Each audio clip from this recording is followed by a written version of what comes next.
നമ്മൾ എത്ര വലിയ പാക്കേജ് ചെയ്യുന്നു, എത്ര വലിയ കെട്ട് കണക്കിന് ബ്ലഡ് ടെസ്റ്റ് ചെയ്തിട്ട് കാര്യമൊന്നുമില്ല. ഷുഗർ ചെക്ക് ചെയ്യും, 70 തൊട്ട് 110 വരെ നോർമൽ റേഞ്ചാന്ന് വെച്ചോ. അപ്പോൾ 100 വന്നാൽ നമ്മൾ വിചാരിക്കുന്നത് നോർമലാണ് എന്നുള്ളതാണ്. പക്ഷേ ശരിക്കും പറഞ്ഞാൽ ഫാസ്റ്റിംഗ് ഇൻസുലിൻ എന്ന് പറയുന്നൊരു ടെസ്റ്റാണ് ചെയ്യേണ്ടത്. ഇൻസുലിൻ ലെവൽ കൂടി വന്നു കഴിഞ്ഞിട്ട് അവസാനമാണ് പ്രമേഹം ഉണ്ടാകുന്നത്.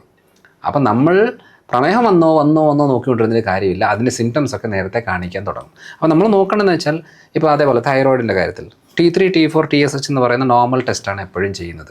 ഇത് ചെയ്യുമ്പോൾ ഭൂരിഭാഗം ആൾക്കാരുടേത് നോർമൽ റേഞ്ചിലാണ് കിടക്കുന്നത്. എന്നാലും ക്ഷീണം, ബുദ്ധിമുട്ട്, മുടി കൊഴിച്ചിൽ, ടെൻഷൻ കൂടുന്നത്, ഉറക്ക പ്രശ്നം എല്ലാം കാണിക്കും. അപ്പോഴാണ് നമ്മൾ തൈറോയിഡിൻ്റെ ആൻറ്റിബോഡി എന്ന് പറഞ്ഞ് ടെസ്റ്റ് ചെയ്യേണ്ടത്. അത് ആൻറ്റി-TG, ആൻറ്റി-TPO എന്ന് പറഞ്ഞ ടെസ്റ്റാണ്. ഈ ടെസ്റ്റ് ചെയ്യുന്നതിൻ്റെ പ്രത്യേകത എന്ന് പറഞ്ഞാൽ ഈ തൈറോയിഡിൽ നീർക്കെട്ടുണ്ടോയെന്ന് അറിയാൻ. ഈ നീർക്കെട്ട് തുടങ്ങി 8-10 കൊല്ലത്തിന് ശേഷമാണ് ഈ TSH എന്ന് പറഞ്ഞാൽ ഇതിന് വേരിയേഷൻ വരുന്നത്.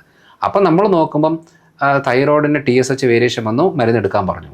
എന്തുകൊണ്ടാണ് മരുന്ന് നിർത്താൻ പറ്റാത്തതെന്ന് പറഞ്ഞാൽ ഓൾമോസ്റ്റ് 80% ഡാമേജ് വന്നതിന് ശേഷമാണ് TSHന് വേരിയേഷൻ വരുന്നതും ഹോർമോണിൻ്റെ പ്രൊഡക്ഷൻ കുറയുന്നതും.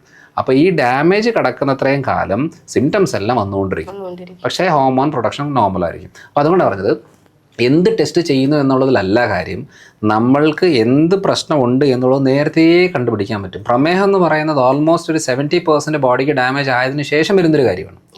അതിന് മുമ്പേ കുറേ സാധനങ്ങൾ കാണിക്കുന്നുണ്ട്. അപ്പോൾ അതുകൊണ്ട്